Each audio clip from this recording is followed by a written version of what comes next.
here we go.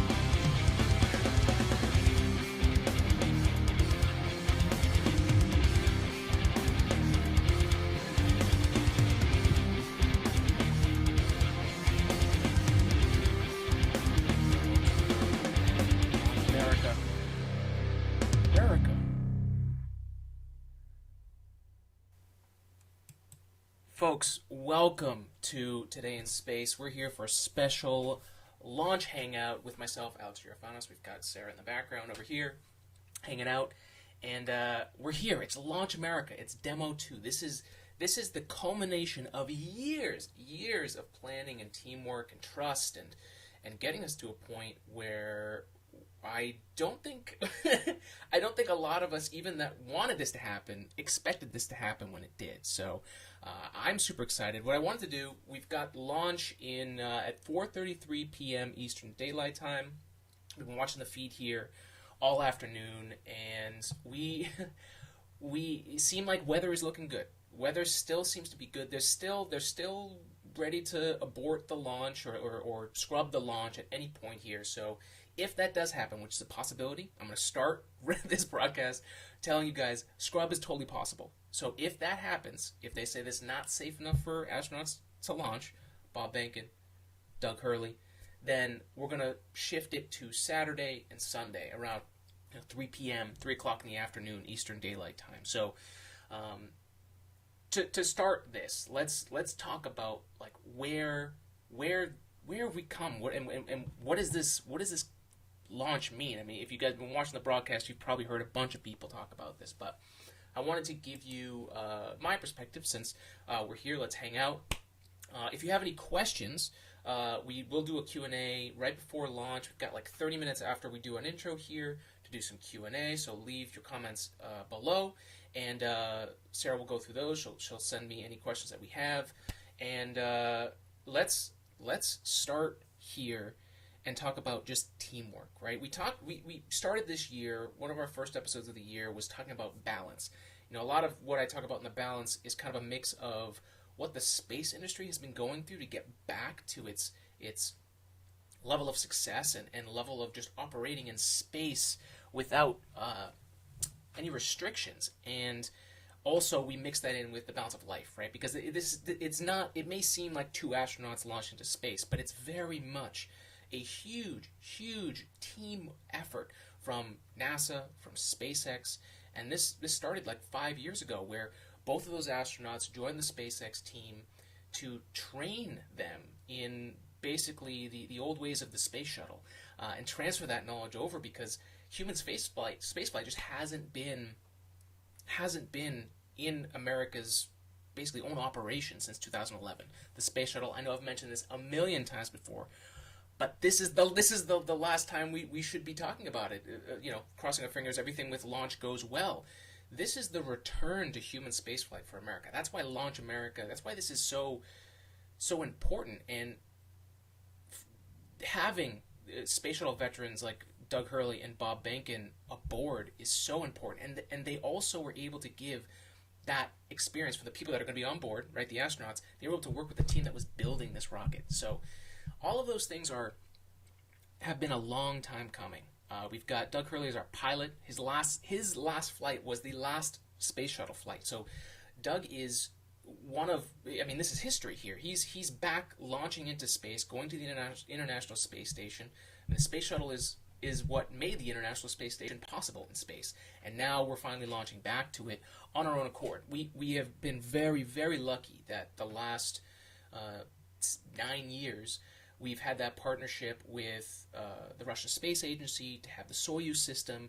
It's been the only reliable ride into space for human beings since the Space Shuttle was retired. So it is also the fact that we had that partnership to get us to this point where we could have commercial entities like SpaceX, like a Boeing to come up later this year, that are able to do this. And the great thing about SpaceX is we've seen their rapid development and testing come into into real life. It's not just a theory or a hypothesis anymore. This is now a working theory that SpaceX, this fail fast, test, repeat, and refine that. This is something that was not really part of the way that space travel was done. Space travel was kind of stuck in this tight position of, if it's never flown before, we won't use it. And then the level where they would decide, back in the day, this is the early 2010s, of like, hey, if this launches, we need to make sure everything is perfect. And it would have to fly so many times that by the time it flew, it would be years and years and years. But SpaceX has now proven that it is possible to test quickly and rapidly develop and do safe things. They had the in-flight abort test, which was before this, where this Crew Dragon capsule launched and actually aborted from the rocket at the max Q, which is the max aerodynamic pressure. It's where the point where the rocket has basically the most extreme forces acting on it, and it was able to get the spacecraft away from the rocket and landed safely. And that was the test that brought us to this point where now they're putting crew on board. We've been watching the broadcast. The crew's strapped in. They're getting ready for launch. It's amazing that we've gotten to this point. But the thing to remember is it's safety over everything. That has been, I think watching this broadcast up until this point has been kind of more emotional than I expected it to be. I've watched a lot of launches in my tenure here on the podcast for about 5 years, and the 5 years before that, just as an aerospace engineer, just being passionate about, oh my God, can we get back? I mean, I went to college to work on the Space Shuttle. That's one of the reasons I became an aerospace engineer. And so, I go to college in 2008, the shuttle gets retired 2010, 2011, and I'm about to get my degree or at the point where, I would have been out of school, and now it's retired. It doesn't exist anymore. And the space industry went through this weird decade of, it felt like nothing. And I think we can all relate that, many people were unaware of what NASA was doing for a long time, and the incredible momentum that space has had, and now with Launch America, I mean, all of that is what's bringing this emotional side of me, and my engineering side of my brain is obviously going through the numbers, right? This is, we have a system that has been tested to make these astronauts safe. I'm thinking safety, and everyone that's working on this team, SpaceX and the NASA team, at an even more incredible level than I'm even able to, because they're involved in sending these people into orbit. And why? And the thing that we have to ask is, why did NASA get in that point where everything had to be flight ready and so strict? It was because of the problems that we had on the Space Shuttle, right? We had both Challenger and Columbia. We had those disasters happen, and it was not. It's not a laughing matter. I'm laughing because I'm nervous. It is the reason that the space program got halted. It got delayed. And so making sure that these human beings are safe when they go is everything. So I am super, super humbled to see where we are today, to know some of the people that are involved in working on this, and knowing how hard they work to make this possible. It's insane. It's a wild time, and I can't believe we're here. I mean, this is everything we've been waiting for a super long time, and I cannot wait. So I'm not sure if we had any questions. Yeah, let's go. Where was NASA going before SpaceX? Where was NASA going before SpaceX? That's a great question. Who sent that in? Rick, what's up, Rick?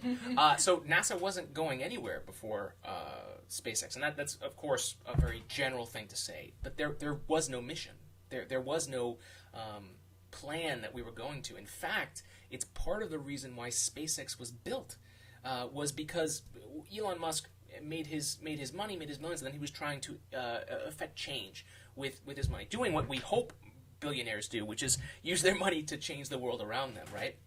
And so he wanted to help NASA get more funding. So his first thought was, let's send a greenhouse to Mars so that we can grow plants on Mars so people can see that life is possible on a planet like that. and then get people to get to the representatives to get the voting underway to get more funding for NASA. But he had to go on that trip to try and find a rocket to send that up. He had to use his money to buy those rockets. And he went on the market. He went on the American market, couldn't find one that was, he couldn't buy enough rockets to do the testing he needed to get us there because everything was too expensive. And then he went to the Russian market. Same thing. Everything was way too expensive. And so that's why on the plane ride, one of the plane rides back from his trip to Russia, we talked about this on our podcast with Ozan Vorol, the author of Think Like a Scientist. It was a few episodes back on the podcast, where he literally started thinking about first order principle thinking about like what makes a rocket? How much does the stuff that it makes a rocket, aluminum, titanium, carbon fiber, all these things, what do they cost? And then what's the cost of the rocket? And to find out that it was about 2% of the actual amount of money that each rocket cost, he said, let's build our own. And so NASA got pushed by SpaceX, and SpaceX got pushed by NASA. And so that's where we talk about the teamwork, right? And so now we're here. I mean, back in 2011, NASA literally did not have a time frame, like a date on when we were going to Mars. Never mind going back to the moon with the Artemis program. It didn't exist back in 2011. And to be here at this point is wild. It's crazy, and I hope I answered the question. But that's where NASA was, in kind of the nebulous, in a black hole of its own, of its own world. It was stuck behind political bureaucracy and funding, and there wasn't enough funding to get to the next step. And luckily, we've had momentum where Commercial Crew has kind of gone through 2 different presidential cabinets here and gotten the funding that it needs to keep going. So we're very lucky, because before that it was the Constellation program with George W. Bush. That got canceled because it was too expensive, didn't get the funding it needed. And then the asteroid mission, SLS, is still being funded today. So there's it's crazy that we're here. And what I love to see is that NASA, Jim Bridenstine, NASA's administrator, is talking about actually changing the way that NASA does business. Not making NASA the sole people that build everything, the hardware, the software, everything. They're actually saying, all right, let's have somebody else build it, and we'll become this platform for people to launch into space, to do the next things, and then NASA can focus on the things that they're really good at, which is the next level stuff. Not so much the operational stuff. So it's incredible to be at this point. I can't say it enough. So we'll take questions here below, folks. If you guys want to ask any questions or just hang out and see what you're doing. That's what this is. This is a launch hangout. We're just chilling. We've got the launch broadcast in the background here. They're actually showing the spacecraft here. And one of the things I wanted to talk about, I have here in my notes, is the crazy thing about the whole SpaceX approach is that the suit is actually in tandem with the spacecraft. So they work together. And the suits are actually plugged into the spacecraft, and they give them air, it gives them biometrics. It actually, in the case that, for whatever reason, the capsule gets depressurized, it will actually be able to, it's supposed to keep them safe. It will keep them pressurized within their suits as they're attached to that seat, which is a whole new way to think about it, a whole way to think about how we can do space in this new future. So just how lucky we are that we have not only the restart of America's ability to launch into space, but a futuristic one. I mean, if you guys haven't seen that suit, I'm going to switch over here. We've got our broadcast from NASA here in the background. We are actually, I mean, it looks like the future. I mean, it's crazy. And I didn't bring the helmet that we were 3D printing, but it's pretty amazing. We got an amazing prop thanks to it is, yeah. Sarah's gonna go grab that for us. Thank you, Sarah. But yeah, it's crazy. Wayne from A7L Props, he sent us. He was the first one that kind of made me aware of the actual. I'm gonna look him up here. so I can give him a shout out because he is the man. And we're gonna have him on here, Wayne Newmeyer. Let's see, Wayne, you're the man, dude. He's very, very well known for his prop work. He's also an actual rocket scientist, and he does this on the side, which is obviously amazing. But he had, so he's at A7L Props on Instagram. You can check him out. He did Mark Watney's suit. He did one of the original Apollo suits, and he does great work. But it's crazy. So the helmet is really big. It took us over 2.5 days to 3D print that. You can check that out at our Instagram page at AG3D Printing. It's our lab that helps support this podcast, and it's pretty wild that we're going to have him on. It was a real honor to have him, and that will be next week's episode. This intro and our hangout will will continue, and will be available tomorrow. I guess Thursday is when our podcast usually comes out. So if you guys do need to jump out or catch up later, we'll have this there. That's on Spotify. That's on Apple Podcasts. Today in Space.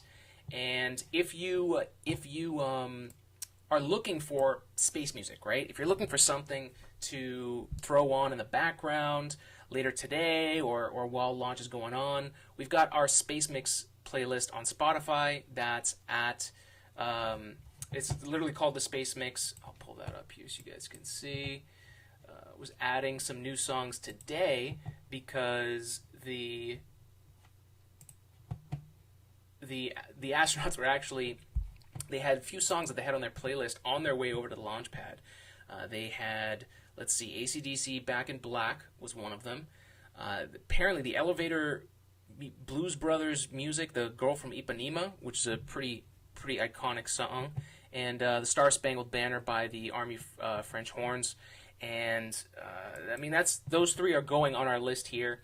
If you want to add anything on this mix is space or science related. So if you guys want anything that's on here, please just reach out. We'll add it to it. And we've got 3 followers already. So if you want to go over there, give it a like, give it a follow. We've got 4.5 hours of music, so you can just jam out. I usually put this on before a podcast, get myself pumped up. Just to go through the list here, we got Starman, David Bowie. We've even got some Black Sabbath in here. Lonely is the Word, Stargazer. Further on, we've got Space Jam, the original Space Jam song, and Don't Stop Me Now by Queen, Blue Skies by Ella Fitzgerald, that was added after the Picard series. And I don't know if you heard Lindsey Sterling's Artemis song, but that was a pretty cool collaboration that happened. And yeah, folks, I'm going to check in on some comments here. I'm going to put the broadcast audio on, and I'm here if you got any questions. Thank you, Launch Control. And let me know if you guys can hear. On hold and launch escape protocol. For non-urgent no-go conditions, brief CE or LD, and it will approve aborting the launch auto sequence and proceed to launch abort. For urgent issues affecting the safety of the operation, operators shall call hold on the countdown net. Launch control will abort the launch auto sequence immediately and proceed into the launch abort auto sequence. All right. Thank you, Sarah. Imminent or occurring for Dragon manual escape flight. All right. So. Remainder on fire alarm instructions. You're in environment 4. The event of a fire alarm. Key operators previously briefed will remain at their post. All right, folks. So this is the lower half of the SpaceX helmet. It's not the whole thing, but what we're going to do is we're going to fill out some foam around the... Oh my god, it's so weird to see yourself and like try and position the camera. What am I looking at? Okay, so the helmet, we 3D printed it 2 hours, about 2 days and 15 hours. So it was a really long print. It went through 3 different color changes, and you can actually see here on the last broadcast, the strongback is pulling away. The futuristic crew platform is pushing away, and we're getting ready for launch. I'm gonna get the audio back on here.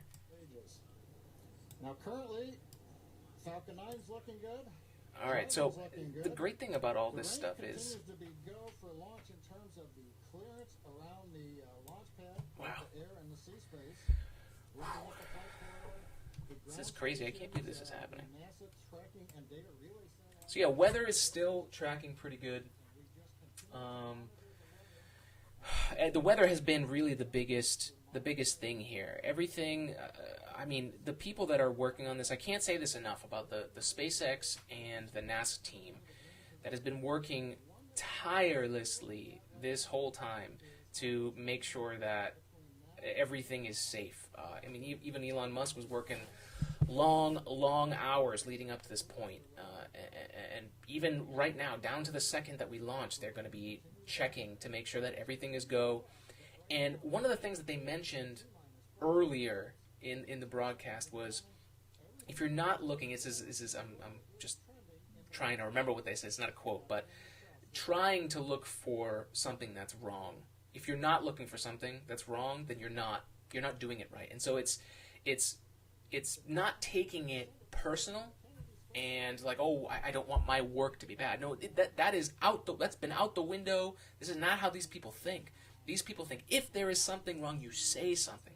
They're launching, as they were saying in SpaceX, they actually, when they talk about this, they're not talking about launching the Dragon or launching, the Crew Dragon to space. They're talking about launching Bob and Doug. I mean, that is such a powerful, just when you had the space program basically canceled because of the disasters that happened with the Space Shuttle, it's so good to hear this from this team about that they get it, right? There's so many people that were anti-SpaceX people. That whole NASA SpaceX new space versus old space thing. Look, I got caught up in it too, and that's not what this is anymore.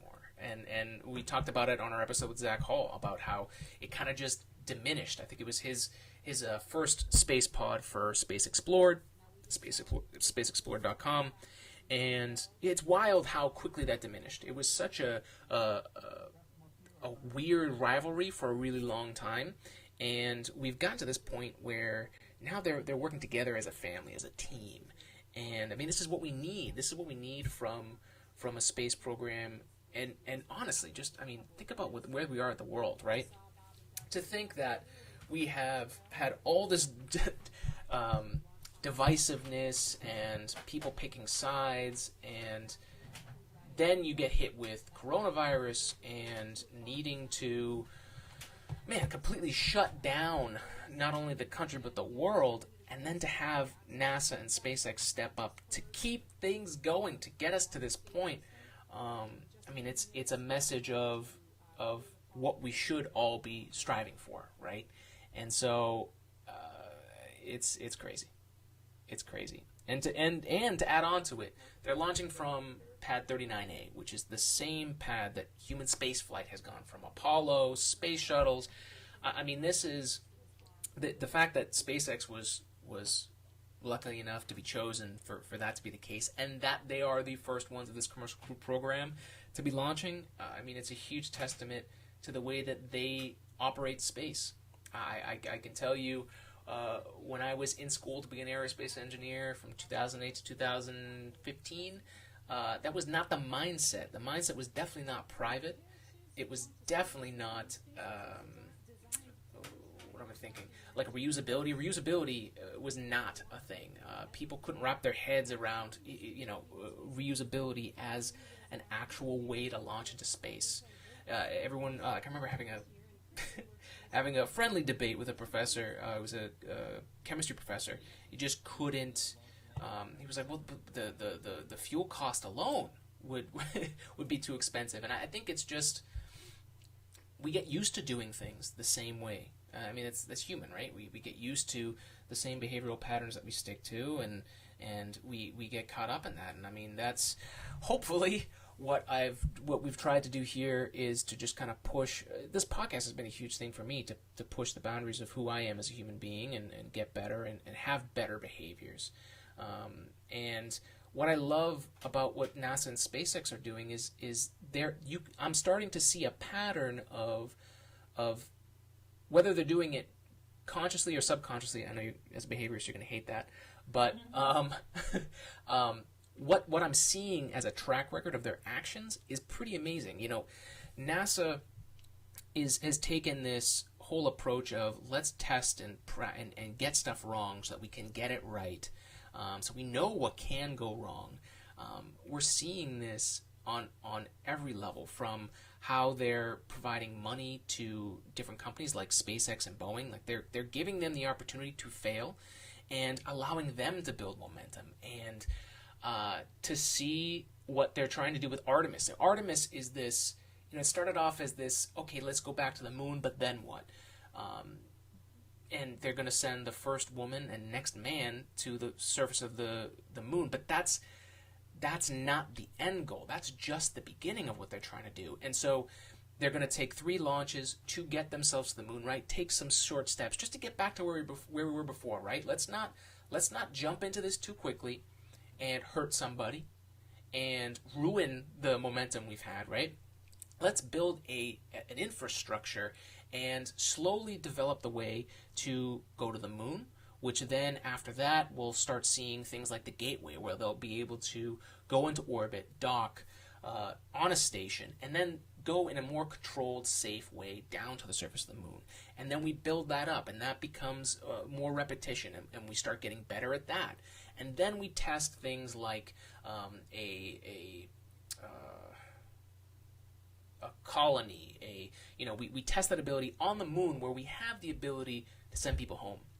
You know, if we just shot for Mars, if we just said, let's go live on Mars, it would not be the same thing that we're trying to do now. It would be way more risk. There would be so much more chance for human loss of life and for a program to die, right? And so they're building up the abilities to go to the moon, to test the colony, to then bring it to Mars. So we've got stuff that we've used before. We've tested it, right? But then also setting up just the infrastructure in space. So the Gateway that NASA talks about a lot, Artemis, this is all ways for us to slowly and steadily go into the future of space. And so I cannot be more excited for what I'm seeing from NASA. It's been about 10 years that I've been following this, maybe even a little bit longer, and emotionally I am high on emotions right now. This is craziness. But we are sitting at, I keep showing that to you guys, sorry. We look like we still got launch. And 13 seconds away. 36 minutes and 8 seconds away. Look at that launch pad. The weather seems to be clearing up. I am getting goosebumps over here. This is an exciting moment. When I was sitting in the vehicle, Leland Melvin, when we retracted, amazing astronaut. All the prop was getting loaded up. I was just going through my crew notebook. I was thinking about, what my first step would be if there was a malfunction, because usually everything goes nominally when you fly to space, but you have to think about the things that you have to take care of, the first steps you have to take care of. And on my mission, I was calling out the abort calls, like if we had lost an engine, where would we go next, when the different abort calls around the country and around the world. So I think that's what those guys are probably thinking about now. Vehicle assembly really building, not base. This mission to go. Don't make that mistake. I did. Absolutely, and we're just now about 20 seconds from when we expect propellant loading to start. Again, that's fueling of the rocket. And there we are at the new countdown clock with Close, we should hear that Pad 39A right in the background, right in the middle. So let's listen in. All right, so they're going to be loading up the rocket with fuel, getting it ready to launch, folks. Again, if you have any questions, please feel free to hit us up in the comments below. If you just want to say hello, reach out, hit us up below. I think I know the Space Pants Squad has been active on Twitter. Space Pants Squad, for those of you that don't know, one of the amazing people that we had on our last episode is Julia Kaliski, who's a member, one of the founding members of the Space Pants Squad. But it's just it's a fun group online that has been on Twitter. We've been following launches for a really, really long time, even before I started joining in. It was just a bunch of people who were in this weird time of space travel before, that 2010 to now, where space wasn't as busy. There weren't as many launches. We definitely did not have the opportunity for multiple launches, per day. That was not even close to possible. Never mind having them both on the pad at the same time, like they were when we were at our NASA social back in December, and it's crazy.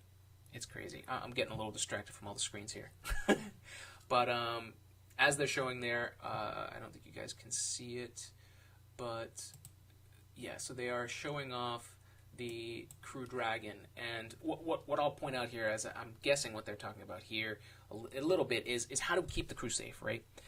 I think that's something that a lot of people, when you think about the fact that we're launching human beings into orbit, it's something that should not be taken lightly. And as excited as I can get, that's just kind of because I'm optimistic. I'm default optimistic, and to not slide into delusion. Let's talk about the reality that we're launching human beings here, right? So, making sure that everything was okay was a long and difficult trial for both SpaceX and NASA. They had to make concessions on both sides as to the way that they wanted to go about things, because ultimately NASA has essentially, compared to everybody else, infinite knowledge of how to fly human beings into space. And SpaceX, just like you, if you're I want to say youngster, but that's gonna make me sound old. But if you're still trying to figure out what you're trying to do with your life and you haven't gone to college yet or anything like that, it's a pretty wild ride, and you learn a lot of things along the way. And I can tell you, as someone who's just turned 30, I can look back at my early 20s. We don't all think. We don't all have the best ideas at that age. We don't live our life. We got people laughing in the background. We have things that we think we know, but are just not at all what the reality is. And so you kind of had that weird dynamic of the young SpaceX who wants to go to space and do these amazing things. And then you had the NASA, the kind of the parents of the space industry as far as sending humans and just overall space in general. And they had to learn how to work together. And it's just wild to see that we've gone this far. I mean, how many times am I going to say wild or amazing? I need to work on my etiquette here. But no, just ecstatic here. We've got 30 some odd minutes here. It's just pretty. I mean, I can't anymore. This is craziness. I'm gonna check if we've got any questions. I'll put the broadcast on for you guys. The white cylinder, and then above that will be the Dragon trunk and the capsule. Now, currently, the second stage is also loading fuel with RP1. That's about 8% full right now. We are loading liquid oxygen on the first stage. The second stage liquid oxygen load will begin at T-minus 16 and a half minutes if the weather cooperates. So LOX loading will then... All right. They are still loading fuel, which is good. These are the steps we need to take. It seems that the weather is still holding off. And again, the weather is not just like above the launch pad. The weather is everything around this, right? Including where the rocket will end up, and where any place that in the case that the Falcon 9 has an issue and the Crew Dragon has to abort, any place that rocket could end up at any point in that launch, they need to make sure is open. They need to make sure that the wind isn't too fast, or the wind shear isn't too strong. Because, I mean, just the rocket alone, you could literally, you've got wind crossing each other. When it's strong enough, it could rip that thing in half. And knowing if something does happen, that the Super Draco engines that are located here on the side, you can see right there, these are what would activate if they had to pull away from the rocket. And, it's it's pretty Wild. wild. Wow. Wow. Wow. We gotta get better at these lives. I just like lose track of what I was talking about. I'm like, man, this really came out nice. I remember when that was 3D printing, and then the thought goes. It's just, it disappears, it floats away, and I'm sitting here looking at myself on a screen going, is this... Right, we're live. Oh, right, people are listening. What are these little... These are other, so we're talking about, let's see here. I'll show you guys. So these are also thrusters. So when you're in space and you're in 3D, you're going off of pure momentum. So when you launch off, you may need to turn or rotate, yaw. These are all things that are possible, and so that's what possible by these little thrusters here. So you'll see little white puffs of just compressed air that's being used, compressed gas that is used as a thruster, and it's pretty amazing. You know, usually you see these thrusters, you see a thruster, you know, for the most part, and the fact that they're embedded inside of the spacecraft, it's just a nice sleek look, and they have all the control that they need with those. So that's a great question. It's a great question. I'm going to push back on broadcast audio. Orbit mission operators will prepare Dragon for on-orbit operations, where Dragon will execute a series of burns that are going to gradually raise its orbit to align more closely with the International Space Station. And you're seeing some of that track in the animation on your screen right now. After doing enough of these burns, they'll put Dragon... Oh, sounds like we're going to get a weather update real quick for the crew. Here we go. Go ahead, SpaceX. Yeah, we're currently just evaluating one constraint on the field mill rule, which looks at lightning energy dissipation. We expect to have an update at about T-20 and more information there on whether we would be able to continue into the prop load or scrub at that time. All right, so an update for weather. Thanks for the update. Interesting. Copy, so I'll give you some more. Yeah, lightning discharging would not be good for... Not ideal, no. No. We're going to find out in about 6 minutes if we're going to have enough time. And John, I was referring to a couple of those weather situations where we have to have a certain amount of time.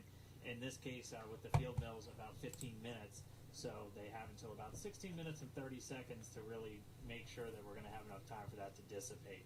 So we're going to be listening for that weather update in just a couple of minutes, but it is going to be a pretty interesting trip uphill for them once they actually get on orbit. So, I mean, first of all, I want to give props to the SpaceX team for just like how they've changed launch broadcast. I think for the future, and it's so cool to have seen so many people that have worked at SpaceX that have kind of become these these commentators, and it's cool. I love that they have people that have actually worked on systems be people that are part of this broadcast. I think it's a cool way to get involved, and it makes sense. You should have a lot of technical knowledge. Of course, that would be an amazing job. That'd be very cool. Oh, thank you. Yes, I have to don my Falcon 9 cap because I am a big SpaceX fanboy. But no, it's like I said, history that we are here at this point. I'm going to turn back some broadcast audio. Following successful completion of Dragon's test objectives and cargo loading operations, the crew will close out the cabin, perform final system checks, and configure the vehicle for undocking.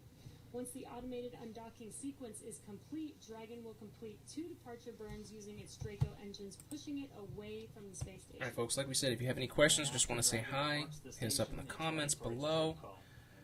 Appreciate you guys for joining us today on this historic day of Launch America and Demo-2. Because that's kind of how it goes, but just a little bit quicker. All of the operations following the final departure maneuver will include things like trunk separation, closing that nose cone again, executing a deorbit burn, and once they're inside the atmosphere, deploying drogue and then main parachutes and then finally splashing down off the Florida coast. At which team? Actually, let's talk about parachutes, because that has been a huge, one of the major problems that SpaceX and NASA and even Boeing had to deal with on sending humans into space. It seemed for a really long time there that the parachutes were the hardest thing of getting humans into space, which is not some. I didn't expect that. I don't know about what you guys think, but it makes sense. I mean, the parachutes are what, if something does go wrong, what's ultimately what brings the spacecraft and the humans back down to Earth. It's the parachutes. I guess I had always thought that parachute technology was figured out already, but I was wrong. I was wrong. What are the parachutes made out of? That's a very good question. I'm not 100% sure.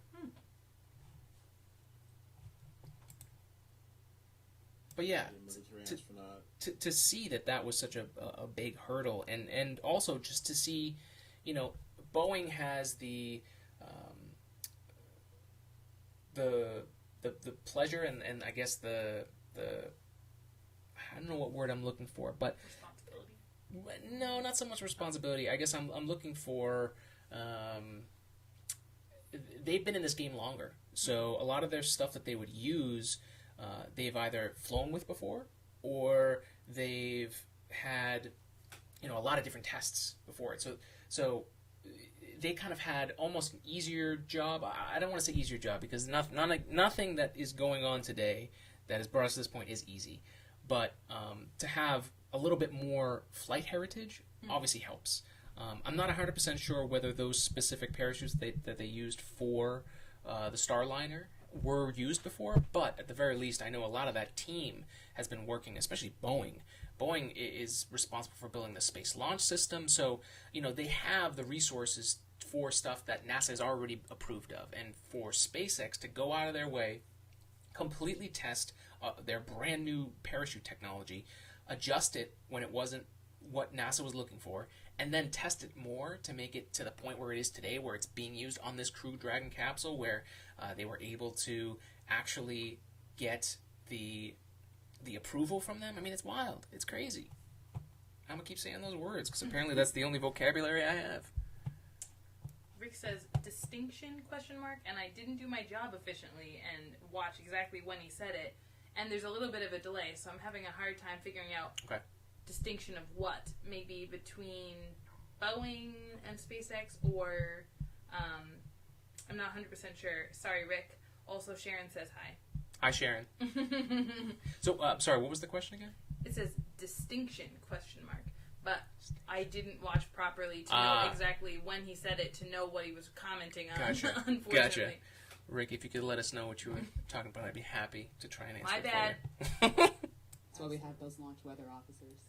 Absolutely, and I know we've talked about it before, but it's not just the weather in Florida that they're looking at. They've got to look at weather downrange. If they were to have an abort in flight and they needed to come down somewhere in the ocean, they need to consider what the weather's like out there, because recovery teams have to go out and get them in a situation like that. So there's so many variables, and that's why.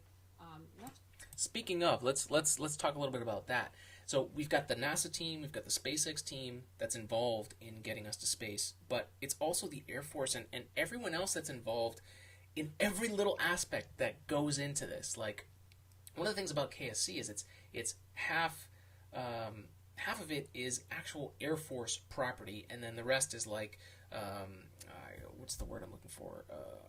Wildlife preserve, essentially. And the Air Force plays such a huge role, and then to have them gain a whole new branch of the military with the Space Force, there's so much that goes into this that's behind the scenes that you never ever see. All you see is the rocket on the launch pad. You see the spacecraft on board, the astronauts. Some people clapping in the background, but there is a massive, massive team involved in this, and we're very honored that they're able to help with this. That's what makes it possible. And so if the capsule does have to get aborted for any reason, there's a whole team ready to deploy out into the ocean to recover them. So This is a huge team effort. Yeah, there's some of them are starting to count down, but we still have one above 2,000. So if that gets below.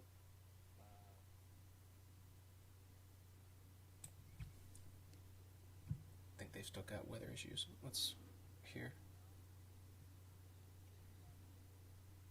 Can I hear that sound? And that didn't sound great right there. That was the weather net going out, but we're still standing by for a final decision. Yes, something is right out of the bounds of proper weather conditions for this. So So the crew's in that top teeny tiny white portion, right? It would be like this amount? So the crew is probably about here, I would say. They enter through that door there. These are their windows that they can see out of. But when they sit in, they're if you see my body how I'm like this, when they launch, they tilt back. And we're going to continue to listen in for an update. And they're in the actually meantime, laying we're going to go over to like John head, Innsbrucker at feet SpaceX down here. So headquarters in California. John? They're laying horizontal, parallel with the ground. We're still T-minus 18 minutes and counting. LD is We are still red into on weather. discussions. Expect an update from LD. We're waiting in about another minute for one final They check have with their weather. face masks We're down. going to check at T-minus 17 minutes. They're all loaded in. Don't really expect that things will have improved.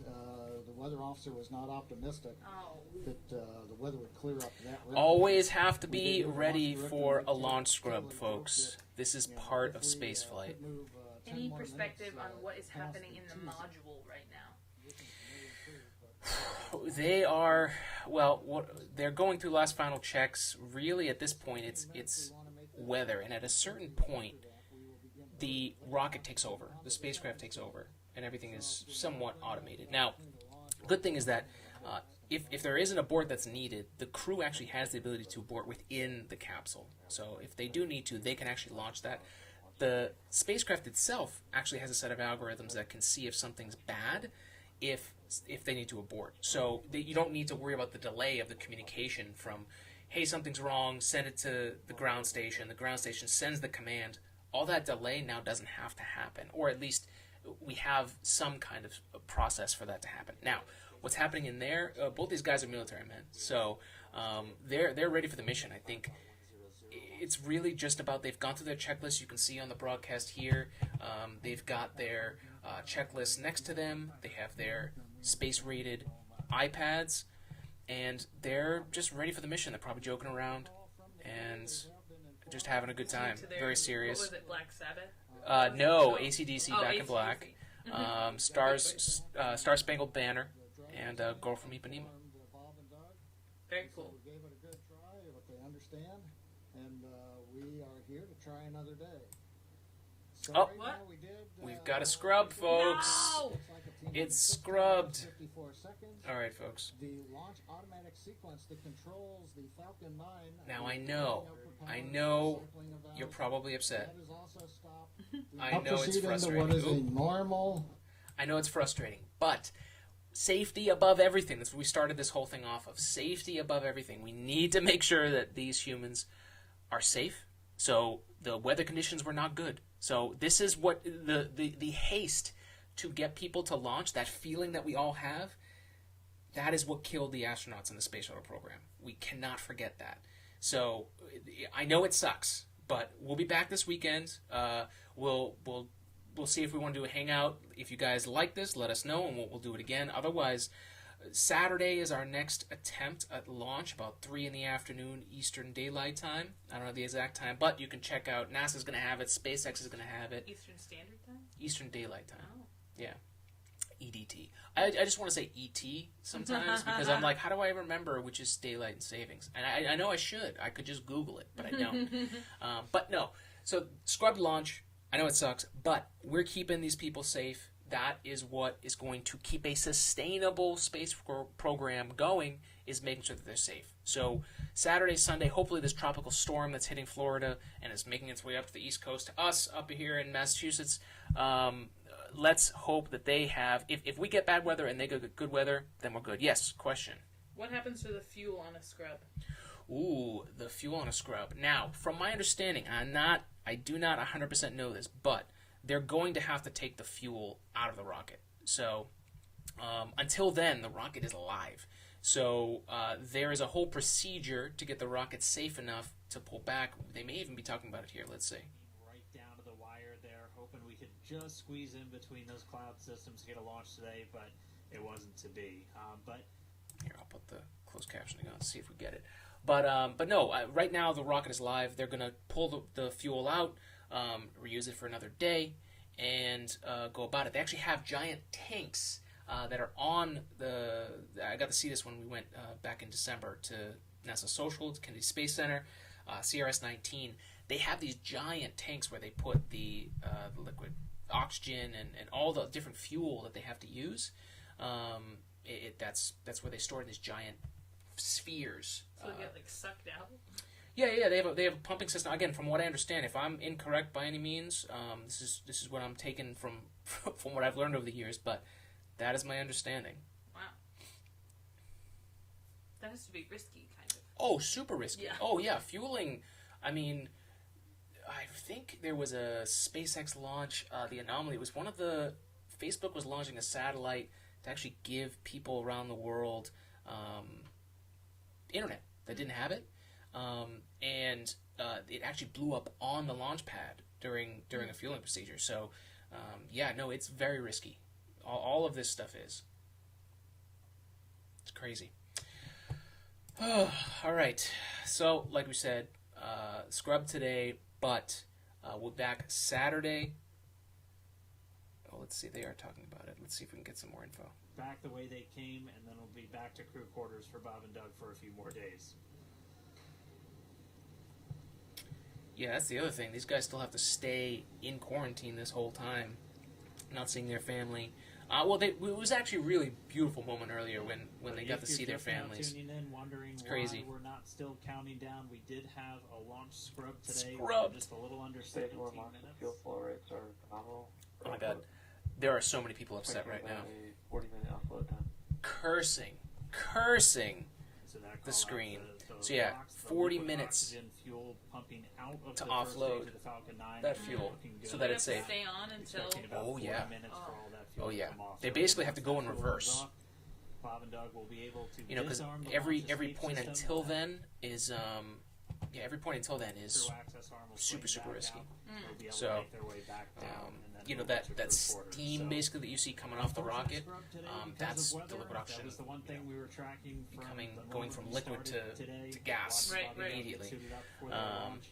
We did abort today's Yep. launch or scrub But that's today's launch. that's what we got, folks. A little That's what we under got for you 17 today. I minutes hope to you go. enjoy the rest of your day, and just keep these people in your thoughts, man. This is and not just Bob Behnken or Doug Hurley and their families. The NASA team, the SpaceX team, they've done an amazing job to get us to this point, and there are going to be so many pissed off people today. But that's what we try to lead up with the fact that this could happen, that scrubs are possible. Again, safety above everything. I hope you guys have a great rest of your week. We'll be back Saturday for this launch. The backup is Sunday around the same time, and those scrubs are based on when can they launch the International Space Station. Remember, the space station is orbiting around Earth, and then you're launching from a fixed point on a rotating Earth, and so you've got to find where you sync up with the orbit of the space station when you're going to be at a certain height in orbit, right? So you've got to plan all that out. So from Wednesday to Saturday, that's how long they could safely get the space station back in a position around the planet so they could launch. So there's so many things that go into this. I thank you, everybody, for joining us today. This is Today in Space. You can follow us along at Today in Space Pod on Instagram and Twitter. On Today in Space on TikTok. We're doing Space in a Minute, where we bring you a minute of space every single day during the week. I take the weekends off for the most part to get my life in order, because it is a balance. It's all about a balance, and the balance is what brought us here today with NASA and SpaceX working together. And I wish you long life and live long and prosper. And we'll see you on the next episode of Today in Space, and for the launch on Saturday, maybe Sunday, for SpaceX. See Demo-2 for Launch America. Launch America, people! You know who's going to be really upset?